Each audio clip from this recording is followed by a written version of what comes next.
Good morning प्यारे बच्चों। आज हम कक्षा 7 के गणित विषय के साथ उपस्थित हैं। इस गणित विषय में एक चैप्टर है बीजीय व्यंजक। बीजीय व्यंजक को आप लोगों को कक्षा 6 में बताया गया होगा। आज हम लोग बीजीय व्यंजक में कौन कौन से पद हैं उनके बारे में और बीजीय व्यंजक के गुणनखंड के बारे में हम लोग पढ़ेंगे। तो देखिए, बीजीय व्यंजक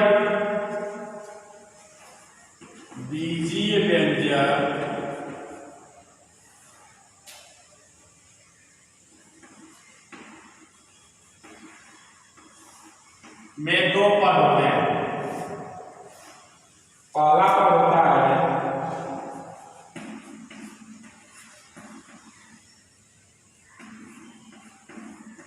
चर राशि कह सकते हैं और दूसरे पद को अचर राशि। अब देखिए, चर राशियां होती है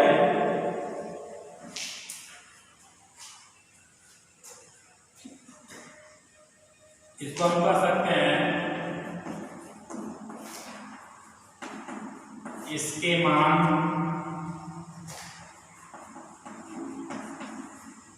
प्रत्येक स्थान पर अलग अलग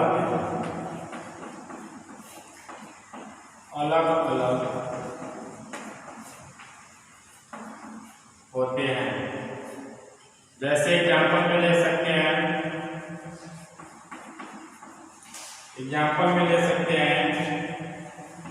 एक्स वाई जेड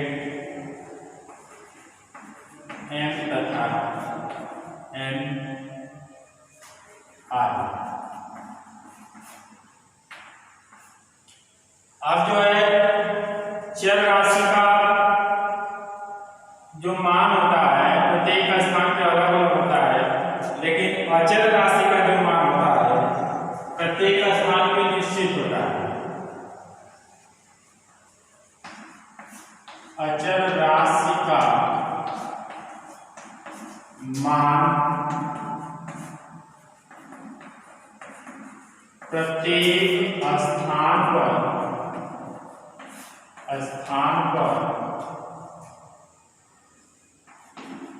निश्चित होता है।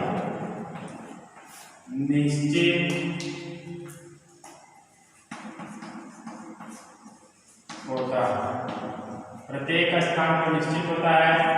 जैसे एग्जाम्पल में हम लोग देख सकते हैं,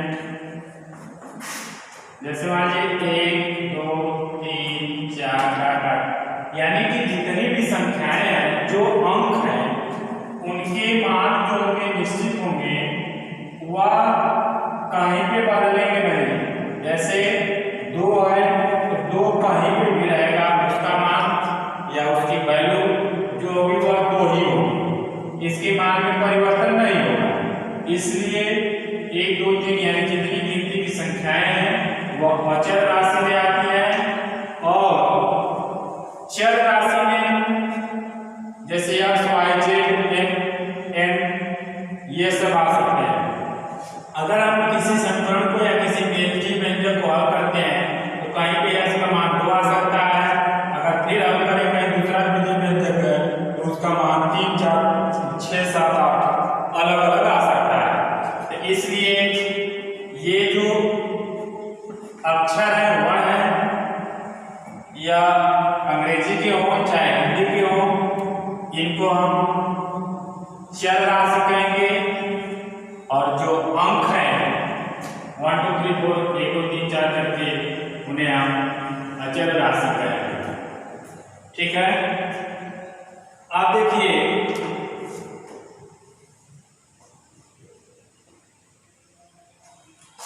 अब हम लोग को आता है कि इसको मिटा दे रहे हैं।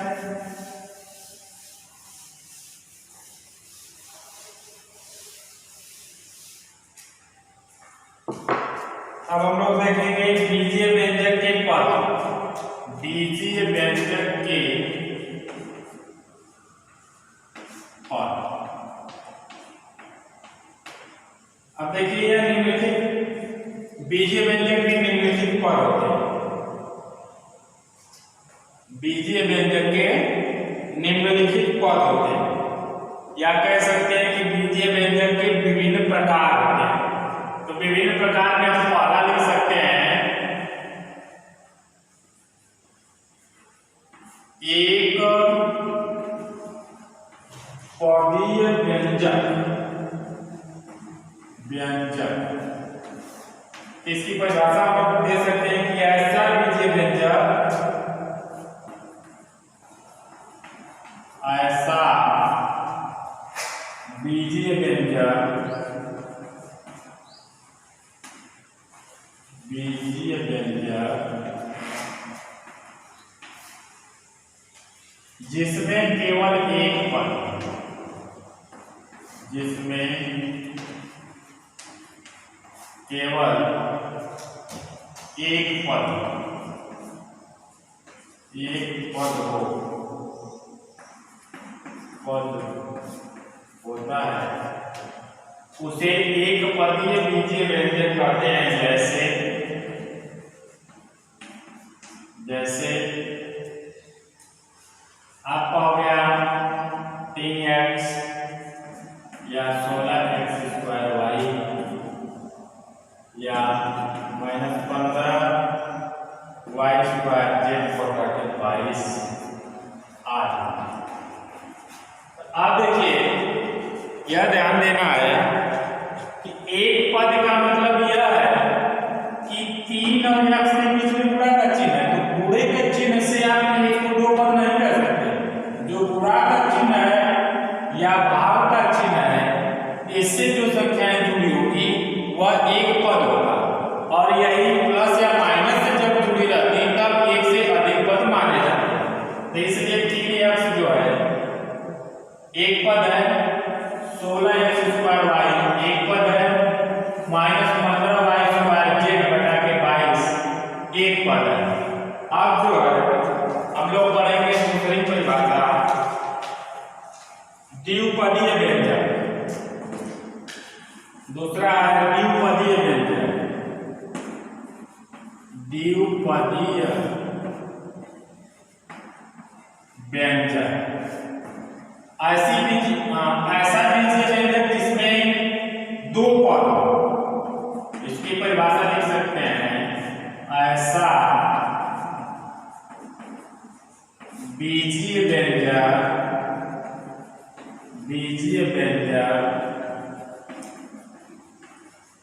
जिसमें पदों की संख्या 2, पदों की संख्या 2, उसे हम द्विपदीय व्यंजक कहते हैं। जैसे उदाहरण में देख सकते हैं -16x² + 18z। अब देखिए, अगर ये नहीं मिलेगा तब भी आपको दो पद मिलेंगे। जैसे 16x² + 18z, तो 16x² एक पद है और 18z एक पद है। तो एक पद और एक पद दोनों जो है प्लस से जुड़े हुए हैं, इसलिए दो पद हो जाएगा। 16x² एक पद दिया और 18z एक पद दिया, ये मिलकर के दो पद हुए, इसलिए इसे हम द्विपदीय व्यंजक कह सकते हैं। और अगला है 13y² बटा के या प्लस 19 MBP आदि। अब यहाँ देखिए ध्यान दीजिए, 13y² बटा x एक पद है और यह प्लस से जुड़ा है 9 MBP, यह एक पद है। एक घटाने के रूप में भी लिख सकते हैं। जैसे मान लीजिए आप 11x² - 6y², तो यह 11x² एक पद है और माइनस के साथ में जुड़ा हुआ है, तो 6y² भी एक पद है। तो इसलिए एक पद और एक पद दोनों मिलकर के द्विपद बीजीय व्यंजक कहलाएंगे आदि। इस तरह से आपको एक पदीय व्यंजक और द्विपदीय व्यंजक समझ में आया होगा। अब हम लोग चलेंगे त्रिपदीय व्यंजक। त्रिपदीय व्यंजक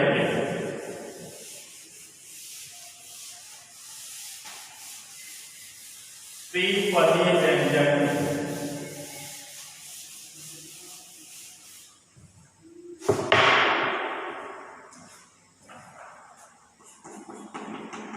तीसरा आ जाएगा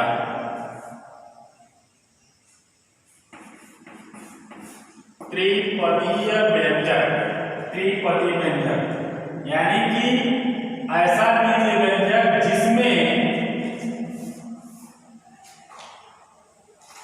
जिसमें पदों की संख्या 3 हो। पदों की संख्या 3 हो। तो इस तरह से इस बीजीय व्यंजक को हम त्रिपदीय बीजीय व्यंजक कहेंगे। जैसे देखेंगे 18y² प्लस 13xy और प्लस 2m²। अब ध्यान दीजिए, एक पदिया 3 पद है, प्लस से जुड़े हुए हैं, इसलिए इसे हम त्रिपदीय व्यंजक कहेंगे। एक और देख सकते हैं 15z plus 19cm minus 22z² बटा के xy 8। इसमें भी एक पदिया है और यह एक पदिया टोटल है, इसलिए एक पद, दो पद, तीन पद मिलकर के त्रिपदीय बीजीय व्यंजक कहलाएंगे। और एक लास्ट है बहुपदीय व्यंजक। बहुपदीय व्यंजक बहुपदीय व्यंजक में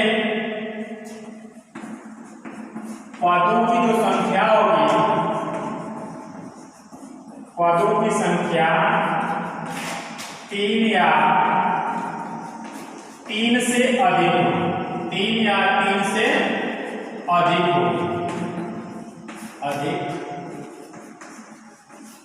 होती है। जैसे एग्जाम्पल में देखेंगे 12xy plus 6y² minus 9z² और प्लस 18। इस तरह से अपने से भी बना सकते हैं। इस तरह से देखेंगे 1 पद, 2 पद, 3 पद, 4 पद, यानी कि पदों की संख्या 3 से अधिक है, इसलिए इसे हम बहुपदीय व्यंजक कहेंगे। अब आप लोग की प्रश्नावली आती है एक्सरसाइज में एक दो सवाल हम करेंगे और देखेंगे कि आप समझ पाए कि नहीं समझ पाए।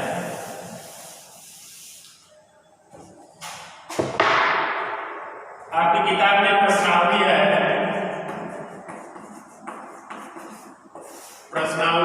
8.1। प्यारे बच्चे ध्यान देंगे, इस साल आपकी किताब बदली हुई है, तो जैसे आपको स्कूल खुलेगा इस तरह की बुक आपको मिलेगी, देख लीजिए। और यही बुक आपकी किताब क्लास में चलेगी और इसी से आपको पढ़ाया जाएगा और इससे मैं पढ़ा रहा हूँ। ये किताब ध्यान से देख लीजिए और आपको स्कूल खुलेगी तो आपको लेना पड़ेगा, या चाहेंगे तो इस समय भी आप ले सकते हैं। ठीक है, तो इसी किताब से पढ़ाया जाएगा और इसी किताब में आपकी प्रश्नावली है बीजीय व्यंजक की 8.1। तो इस तरह से हम इसकी पहला सवाल देखते हैं। पहला सवाल है निम्नलिखित पदों के बीजीय व्यंजक लिखिए। बीजीय व्यंजक लिखिए। ठीक, अब इसमें एक पहला सवाल दिया है कि एक संख्या x में 8 जोड़ने पर, एक संख्या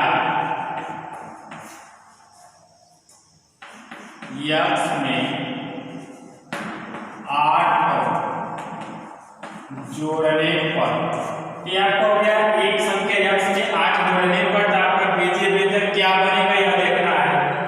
तो यहाँ पे लिखते हैं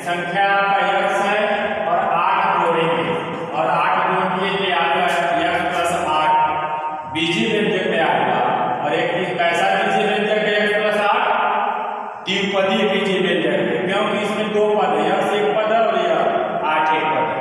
यह को हम चर पद कहेंगे और 8 को अचर पद कहेंगे, इसलिए आपका यह उत्तर होगा। इस तरह से इसमें एक सवाल और है,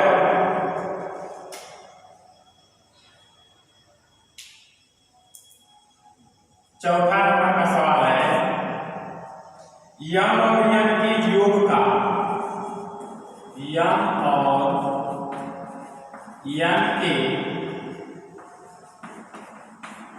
योग का 1/4, 1/4। अब इसका हम बीजीय व्यंजक बनाएंगे तो देखेंगे यम और यन का योग करा, तो हम यम प्लस यन जोड़ लेंगे, करा का 1/4 का मतलब गुणा 1/4 मतलब 1/4, तो यम प्लस यन गुणे 1/4, इसको हम सही से लिख सकते हैं 1/4 कोष्टक में यम प्लस यन, ये आपका उत्तर है। एक सवाल और देखेंगे इसमें, 7वां नंबर का सवाल है। बाकी जो सवाल आपका छूटा है मैं पीडीएफ बना के आपको व्हाट्सएप पे भेज दूंगा और आप सारे सवाल इस तरह से आप उसको हल करेंगे, बाकी जो छूटा हुआ सवाल, ठीक। अब देखिए 7वां सवाल है, जेड के 9 गुणे में, जेड के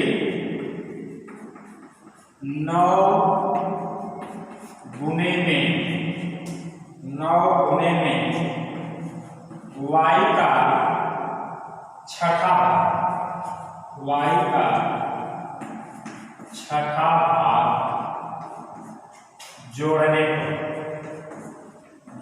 पर, अब देखिए जरा जेड के 9 गुणे, जेड के 9 गुणे का मतलब कि जेड गुणे 9 में y का छठा भाग जोड़ने पर, तो जोड़ना है तो प्लस कर लेंगे और y का छठा भाग, तो y गुणे 1/6, y गुणे 1/6, छठा भाग का मतलब होता है 1/6, तो इसको जोड़ करके हम सही कर लेंगे, तो क्या आएगा आपका 9z प्लस y बटा 9z प्लस y बटा 6।